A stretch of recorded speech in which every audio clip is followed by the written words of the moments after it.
रामायण की कई रोचक कथाओं का समावेश किया गया है। उनमें से एक है देवी अहिल्या के उद्धार की कहानी, जो आज के समय से जोड़कर देखिए, तब आपको भी समझ आएगा कि इतिहास में भी बलात्कारियों को युगों युगों तक सजा का भुगतान करना पड़ा है, फिर वो देव ही क्यों ना हो। माता अहिल्या, जिन्हें स्वयं ब्रह्मदेव ने बनाया था, इनकी काया बहुत सुंदर थी। इन्हें वरदान था कि इनका यौवन सदा बना रहेगा। इनकी सुंदरता के आगे स्वर्ग की अप्सराएं भी कुछ नहीं थी।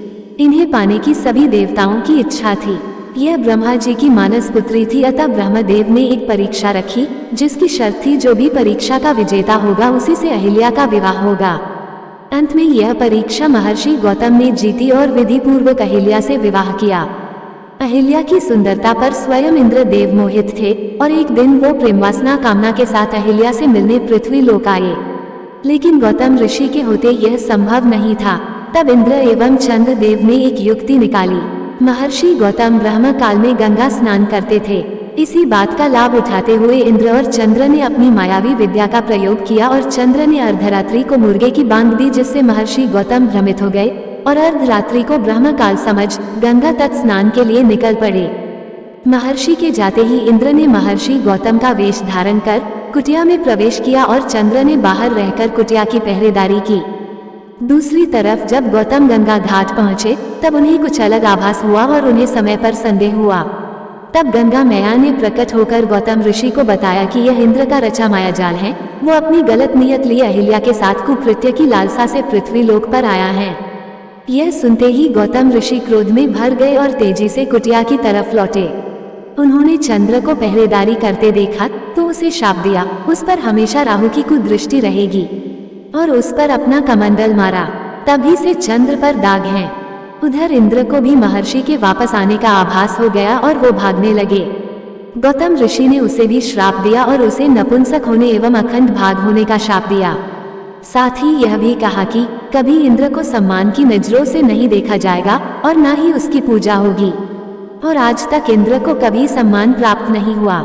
जब इंद्र भागने के लिए अपने मूल रूप में आया, तब अहिल्या को सत्य ज्ञात हुआ, लेकिन अनहोनी हो चुकी थी। जिसमें अहिल्या की अधिक गलती ना थी, उसके साथ तो बहुत बड़ा छल हुआ था। लेकिन महर्षि गौतम अत्यंत क्रोधित थे और उन्होंने अहिल्या को अनंत समय के लिए एक शिला में बदल जाने का शाप दे दिया। जब महर्षि का क्रोध शांत हुआ, तब उन्हें एहसास हुआ कि इस सब में अहिल्या की उतनी गलती नहीं थी, परंतु वे अपना शाप वापस नहीं ले सकते थे। अपने इस शाप से महर्षि गौतम भी बहुत दुखी थे। तब उन्होंने अहिल्या की शिला से कहा, जिस दिन तुम्हारी शिला पर किसी दिव्य आत्मा के चरणों की धूल स्पर्श होगी, उस दिन तुम्हारी मुक्ति हो जाएगी और तुम अपने पूर्व स्वरूप में पुनः लौट आओगी। इतना कहकर दुखी गौतम ऋषि हिमालय चले गए और जनकपुरी की कुटिया में अहिल्या की शिला युगों युगों तक अपनी मुक्ति की प्रतीक्षा में कष्ट भोग रही थी। युगों बीतने के बाद जब महर्षि विश्वामित्र राक्षसी ताड़का के वध के लिए अयोध्या से प्रभु राम और लक्ष्मण को लेकर आए, तब ताड़का वध के बाद वे यज्ञ के लिए आगे बढ़ रहे थे। तब प्रभु की नजर उस वीरान कुटिया पर पड़ी और वे वहां रुक गए और उन्होंने महर्षि विश्वामित्र से पूछा, हे गुरुवर, यह कुटिया किसकी है जहाँ वीरानी है, जहाँ ऐसा प्रतीत होता है कि कोई युगों से नहीं आया, कोई पशु पक्षी भी यहाँ दिखाई सुनाई नहीं पड़ता। आखिर क्या है इस जगह का रहस्य? तब महर्षि विश्वामित्र कहते हैं, राम, यह कुटिया तुम्हारे लिए ही प्रतीक्षा कर रही है। यहाँ बनी वो शिला तुम्हारे चरणों की धूल के लिए युगों से तुम्हारी प्रतीक्षा कर रही है। राम पूछते हैं, कौन है यह शिला और क्यों मेरी प्रतीक्षा कर रही है? महर्षि विश्वामित्र राम और लक्ष्मण को देवी अहिल्या के जीवन की पूरी कथा सुनाते हैं।